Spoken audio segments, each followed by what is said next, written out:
Apa itu GERD? GERD sama dengan gastroesophageal reflux disease atau sakit MAH. Penjelasan tentang GERD oleh Dr. Imam Santoso. Akibat GERD, mau tahu akibat dari GERD? Jika asam lambung itu naik ke daerah dada, maka kelak di seputar dada akan terasa panas seperti terbakar.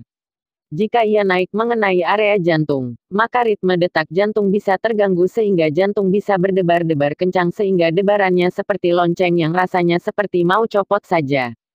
Jika asam lambung itu naik ke area paru-paru, maka akan mengganggu fungsi paru-paru sehingga kita akan menjadi sering sesak nafas. Jika asam lambung itu naik ke bagian THT, tenggorokan, hidung dan telinga, maka tenggorokan akan sering terjadi radang, tenggorokan akan sulit menelan. Jika tenggorokan terjadi infeksi, dan kemudian menyempit, inilah yang membuat penderita akan merasakan bila tidur seperti dicekik orang, dan tenggorokan senantiasa terasa ada yang mengganjal. Lalu apa yang terjadi pada hidung jika sering terkena asam lambung yang naik? Hidung bisa mengalami sinusitis. Gejalanya seperti flu yang tak sembuh-sembuh sepanjang tahun.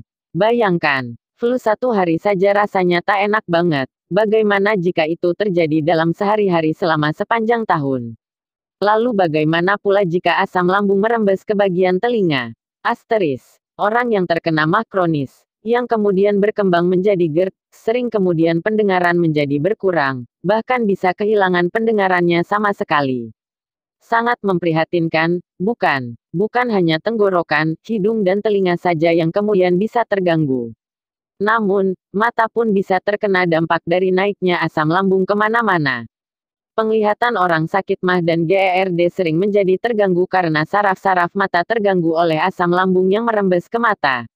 Sehingga menjadi kabur penglihatannya. Bukan itu saja penderitaan MAH kronis dan GERD. Karena jika banyak organ menjadi terganggu fungsinya oleh naiknya asam lambung, maka penderitaan yang mereka alami sungguh sangat memprihatinkan. Kecuali lambung rasanya seperti disayat-sayat pisau, maka mereka juga akan sesak nafas, dan jantung berdebar. Berkaca kasus Dr. Rian Tamrin atau Dr. Oz Indonesia. Penderita MAH. Sakit MAH is a silent killer. Si pembunuh diam-diam dan pencabut nyawa kita anggap enteng. Saya juga mempunyai sakit MAH karena golongan darah saya OI tingkat keasamannya tinggi. Penderita sakit MAH terbanyak adalah golongan darah O. Golongan darah O umumnya tidak direkomendasikan untuk menjadi vegetarian. Salah satu kesalahan terbesar para penderita MAH adalah minum obat MAH dengan air. Jika Anda perhatikan dan baik, pada kemasan obat MAH, yang tablet atau bubuk, bukan e-liquid, selalu tertulis, obat kunyah bukan obat minum.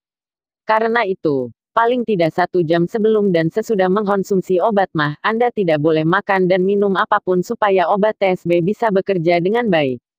Jika Anda mengkonsumsi obat MAH dengan menelannya pakai air putih, maka obat itu jadi tidak berguna. Cuman ikut larut dalam air dan malah menyebabkan mencret. Kalau gak tahan dengan obat kunyah contohnya, Promac, bisa coba obat bubuk misal, Waisan, rasanya manis kayak permen apel peppermint, atau yang liquid seperti Milanta. Yang penting, 1 jam sebelum dan sesudah makan obat MAH, jangan makan dan minum apapun. Kesalahan berikutnya adalah menunda-nunda makan obat MAH. Banyak penderita MAH berpikir bahwa mereka tidak ingin tergantung pada obat.